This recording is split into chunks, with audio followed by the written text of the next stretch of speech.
Viidiyoo kana ilaalee baay'een gaddee dhugaa dubbachuuf baay'een gaddee mucayyoon asitti argitan yaa sagalee nan hir'ise yeroo duraa na wajjin qixa jechuun ji'a tokkoon na dursiti deenye jechuudha yeroo Saamu'eeli amma immoo anatu guyyoota wayii dursaa ture lammaffaa deesse ishiinis garuu sammuun tuqame jechuudha.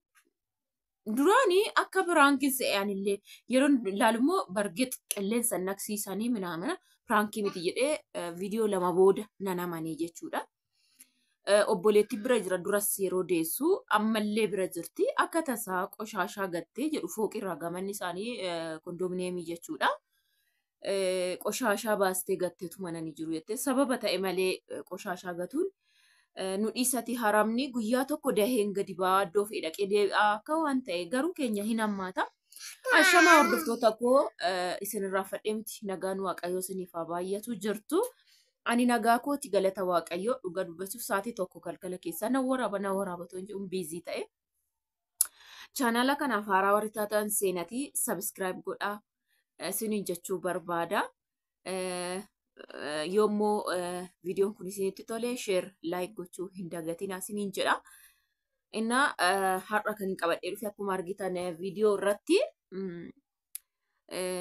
mucayyoo kana baay'ee tokko na gaddisiifte dhugaa dubbachuu fi biyya keenyatti banagaraachillee wanti tokko waan akka haadaatti ta'e waan nama miidhu tokko jira jechuudha. Araba irratti waan hin laalee fi ofii keenya irratti waan hin laalee jechuudha. Mucayyoon kun akkuma dura dubbadhee viidiyoo dursa dubbadhee yeroon Saamu'eel da'uu na dura ji'a tokko deesse seentanii ilaaluu dandeessu. Amma immoo anatu guyyoota wayii ishee dura da'ee qixuma jechuudha. Garuu osoo hin dahin dura wanta sammuu fi gaafa ishiitti ta'u tokko piraankii fakkeessanii haa ta'u dhugaa fakkeessanii abbaan manaa ilmoo qaba halaasa jedhamu information dhageesse baay'ee dhiphatti baay'ee boochi turte. Yeroo ganaa ji'a sadii minaamina ulfoofteetillee daandiitti wanta hin tuqanii bilbila birrii irraa fudhatanii turanii ayyuu bira kan dhaqxe jechuudha finfinnee otoo deemaa jirtu.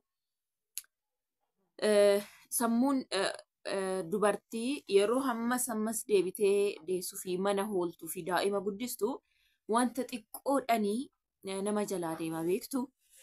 Kanaaf mucayyoon yeroon ilaalu piraankii fakkaata jaroota viidiyoo waraaban yeroo laaltan. Isheen garuu natti mul'atteetti. Viidiyoo lama erga ilaallee booda akka dhugaa ta'e sirriitti hubadhe jechuudha. Amma sirumaayyuu tsabala geessuu fi sa'aatii kanatti haraasiin hin dhaqu jedhame tsabala amantii isaanii ortodoksii waan ta'aniif na jeeqaa jira saamin dhiifama xarapheezatti bu'aa beekaa jechuudha. Rakkoon qabu. Thank you God. Mana kimii immoo maal jedhu seetan dubartii deesse daa'ima guddisaa jirtu yookiin ulfooftee jirtu yoo akkana taatee fi yoo cinqatiin baqa tuqamtee jirtillee jedhanii yaadame maal jedhu seetanii appreciate waan godhu yaada gaarii waan ta'e waan isaan gammachiisu wayii godhaa malee kiminaan hin jiru dhugaa dubbachuuf fi ogeessa gorsu yoo inni wayii jiraatedha namni akkana kan ta'u jechuudha yeroo da'u yeroo daa'ima guddisu mana keessaa yeroo maal jedhu jechuudha. Kanaaf hir'ina tokko yoo qabaatanii akkana kan ta'anii manna kimii hikkiminaan kennuuf warra akkanaati jechuudha. Kanaaf mana kimiillee geessinee hikkiminaan hin jiru jedhanii jechaa jira abbaan manaati. Baay'ee tokkoon gadde dhugaa dubbachuuf. Dhugaa dubbachuuf namni sin jajjabeessu sirriitti gurbaan illee waan gaarii fakkaata abbaan manaashii. Obboleettiillee biraa qabdii magaalaa ta'ee jechuun kunkunsaaf illee jechuudha. Maaltu akka gaafa ishiitti ta'ee sadarkaa kanaan ishii ga'illee hin beekani. Kanaaf maal jechuu barbaadanii yoo gaafii namatti ta'e yoo achi taa'anii cinqaman yoo wanta tokko barbaadanii dhabaniidha dafanii seenseetiif ta'uun yeroo sana waan ta'eef akka kana kan ta'anii haasa'ama cinqatii wanta argee hin qabanii jedhu garuu ishee jalqabaaf hin arge jechuudha. Kanaaf dhugaa dubbachuuf akkuma nuuf ilaaletti anamma yeroo fedhe sim jedhen boo'a anamma tokkoffaa maanni dafee fa'i akkana yoo isin eenyuun jedhe ni jira cinqatii yaaddoon. Uumame isinitti dhirhatu. Umtuu yoo isinitti dhirhachuu baates yoo namichaatti ishee nagar barbaaddaniit dhiphattu jechuudha. Achiin immoo seexanni gaa nama argatin akka kanaa mucaa kanaati. Kun akkas ta'u jechuudha. Amma mucaan hoosistuu of hin beektu. Zin jette kun akkuma viidiyoo irratti argamudha jechuudha. Baay'ee tokkoon gaddee dhugaa dubbachuuf. Haati ilmoo fayyaa deessee kaatee ilmoo sana harma dhabuun tokkoffaa baay'ee nama gaddisiisa. Haati iyyuu ilmoodha jecha amma makka kifiyyaa namaa kennitu baay'ee ulfaatadha. Lammaffaa maal isinii dubbachuun jammare akkuma hin dubbachuu jalqabe maal isinii himuun barbaade akkuma isitti mi'an amma simca ittiin nan jedha. Anfayisa habaarii fe'ii nan dhiisa jechuudha. Innaa kan simma'ee bu'ee fe'in dhiisa jechuudha. Innaa kan nyaachuun dhiisa. Isuma ammaa raasii nyaattan malee daa'iman cubsiftanii nan dhiisa. Na kadhatanii homaa sababa mee guddaa yookiin xinnu mallee mitisme yoona bichaan nan herreega jechuudha. Kuni maa inni uumamumaan waan jirudha. Abbaan suni sila cinqamtii dhabdee waan ta'e mitoon taane yoona uumamaan jira. Uumama sanarratti immoo namni sin bukkee jiruu fi yoo waa isin hir'atee fi yoo nama haayizoo jedhu dirgii dhaban akkas ni ta'ama. Isattuu waan ariifataa kan ammoo jechuudha. Waggaatti si'a lama jechuun gabaayyoo ulfaata obboloota godhiifa manaa godhaati. Waaqayyoon gargaaree nu jaalatee fedheeti malee jechuudha. Innaa sagalee inni dubbatan laman ta'u. Kanaaf maal jechuun barbaade baay'ee ulfaata. Maal seetanii manuma waan turteef ammas deebitee manuma waan teesseef duraan firii waan taateef yoona waan ta'e barbaanna jechuudha. Akkasumaanis seeliin nama tokko akkasumaan sababas kan barbaadu jira. Uumamumaanis immoo nama haarsee nama boochisu jira. Dabalatammoo namni sun nama akkasii yoo ta'e caalatti kun balaa kanaaf nama uuma jechuudha. Dhugaa dubbachuuf akkuma hin dubbadhe ani torbanis sadan tokko yookiin waan boobaadhe narraan galu akkanumaan dafii fa'iin nama eeggadhaa dafii fa'iin waan ta'e midhaan kadhannaa meeqa fa'iinatti kennu barbaadu waan ta'e na godha jechuudha yeroo tokko garuu zimmi waan na jalaa jedhaniif Faayisaan baqa zimmi jedhan anamma yoon akkanuma waan xinnoo tokko guddisee boo'ee dagaa fidee zimmi jedhan.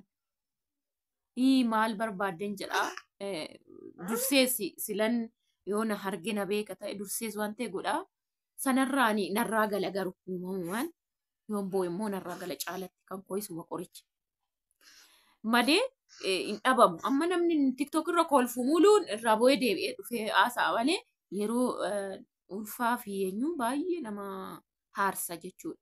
Simcaanii kan akka goodaa immoo xinnootti bo'an illee jiru. Sana namni immoo isoshinnaa nama bukkee jechuu diduu ittuutiin itti jedha jechuudha. Yookiin waan ta'ee ulfaataa qabatee kan jiru har'a yoo yaadatettuu waan ta'e ta'aa dhufa jechuudha. Baay'ee tokkoon gaddeef mucayyoo kanaafi gurbichillee alatti naan ilaalu yeroodhuma piraankiin godhan yeroodhuma akkasumatti viidiyoo waraabanii nama gaarii natti fakkaatan. Nama gaarii natti fakkaata. Piraankiidhuma jalattis meen beekama nama tokko kaameraa dhoksanii piraankii yeroo godhan noormaalii qorteen ilaalta jechuudha. So maalirraa kaatee sadarkaa kanarra akka geesse seexan akkamitti argate hin beeku. Lammaffaa immoo yoo qoshashaa gatte jalqaba kan irratti ka'ee jedhanii haraasii ganaa ho'a irratti. Waa'ee haraasii kanarratti Itoophiyaan na dinqaa jechuudha. Amma araba yoo fudhanne yookiin biyyuma namaa kana yoo fudhanne dhugaa dubbachuuf kan ganama ka'anii ta'anii saaloonii akkuma duraatti inni akkasii waan biraati. Isaan biran jiru. Inni akkana haraasii ayii maggaarrajaanii gola sana ta'an. Anamma ji'a tokkoof torbee lamaas baheen isuma ammaa kana as baata surumaan an jedhu innaa sana jiru. Darseen as bahee namni maallaan jedha waan isinitti jedhu sitti dhagaama jechuudha. Tokko innuu jira. Lama yoona otoo qaama dhiqatin jedhu guyyaa 5 lakkoofsisan dirqama qaama dhiqachuun guyyaa 5 asitti soo dhiqatte rakkoon qabu baara. Gin dadhabbii jiruudha malee wanti jiru. Guyyaa sanaa asitti jedhu akka aadaa godhanii seexanaaf kabajan ta'ee hin beeku. Isaa meen argate seexanni makkaati gaappi goonan isuma sii ilaalti seexan. Carraritti hin baatu maalitti hin baatu jedhu amma akka achi deebiin carraritti hin baasiin jedhu waan ta'e si daangessu minaamin isumaanu ji'a sanaa gola sana teessee ji'a sanaa dukkana sana teessee guyyaa 5 sana toon dhiqatinuu balbala akkana toon jedheen jechuudha. Golaa yoo akkanan baatu balbala maali? Ana mannaan dahee ishee shinti beetiin fagoodha naanna'een dhaqamanni hoo duuba kanaan lafa keenya asii shinti beetiin. Kana jechuun karasiin balbala shinti beetiiti jechuudha. So girasiin naanna'ee dhaqa waan ta'eef naan jedhu ani immoo abaddaan jechuudha. So nama hin baasan akka keenyatti. Annaa maal jechuu barbaadeen keenyaaf kan biyya alaa gargari dubartiin inni michiin inni aduun ani waan isaan beeku dhugaa dubbachuuf. Baragaraachin illee dhugu anamman yeroo saamii da'ee hin beeku ani maal akka ta'e maal minaamin ani hin beeku waan ta'eef qorratti hin bahin qorri si gala minaamin waan ta'e jechuudha. Dhugumattiin immoo na dhukkubas mucaan hin bu'aa waan ta'eef ani kooti isin fadhinaaf mucaa ol fuudhu nu taala naaf dhukubeen olu taala naaf waan ta'e shinti beetii turuuf jedhan kaadhee baa qorri dhugum nama rukutaa jechuudha. Duddi kun isin caccabaa akka qoonsi nyaataa yoona gaafti isin dhukkubu jira. Amma torbee sadii keessatti gizee lama akka qorraa godhellee kan dhukkubee jira. Waan baay'ee jira qorraan jechuudha. Michi immoo nama baay'eetu michii jedha waan ta'eef sababeeffatee michiin gadheedha jedhunnaa da'umsa surmaayuu jechuudha. Kun akka mucayyoo kanaati. Keenya maalinni jechuu barbaadeen. Kan jaraame achuma taa'an hin beekan jarra achi taa'an deesse jedhanii achi taa'an dhugaa dubbachuuf. Saaloonii teessi saaloonii matufanii ani mee ilaalaa naa barreessa maalii fi keenya. Akka ayyaanatti waan gabbarruuf nu argatamu wayis maayin aan adda baasee hin beeku jechuudha. Muca maayin. Maal si goggo'as maal si akkana bara. Hojii menarra. Been dhaqi mucaa sana laala. Kanaaf baay'ee ulfaata. Baay'ee tokko ulfaata. Keenya maalidha jechuu barbaadeen. Isaanoo guyyaan shanuu yoo taa'an mana keessa surmaa isaa makiinaa fudhatanii asii achi deemu. Guyyaan shanu mana keessa taa'uuf hoo jira. Keenya ji'aan achittumaa akkas nama godha. Amma mucaan kun yoona torbee gadi baatee qoshaasha kana gatuun dhan. Maali namichiin? Maal ofirraa qabdi? Kan machoo. Otoo hojjattu otoo lafaatu dhattee deessis laali waan isaan wallaalee dhugaa dubbachuu fi maaliif akka ta'e hin beeku. Baay'een gadda garuu mucaan akkana ta'utti waaqayyoon gara ishee haa goru. In ulfaata dubartiin. Baay'ee tokko ulfaata dhugaa dubbachuuf. Waaqayyoon ishee faana haa ta'u. Gargaarsa isheedhaa godhu. Araasinnati iddoo dhabuun immoo akka duudhaa keenyatti baay'ee ulfaata. Mucaan kun uffatan uffattu. Mucaan manoosiiftuu iddoo ishiin teenye baay'ee tokko ulfaata dhugaa dubbachuuf. Kanaaf akkasii waaqayyoon si haa fayyisu jedhanii komantiillee barreessaa fi kadhadhaallee dhaqaallee laalaa kadhannaan namaaf qulqullunnaatiin yoo namaa kadhatan gaariidha waan ta'eef isiniin jedha. Like share gochuus hin dagatinaa subscribe godhaa maatii haaraa warri taatanii isiniin jechuu barbaada baay'ee hin badina chaanala kana.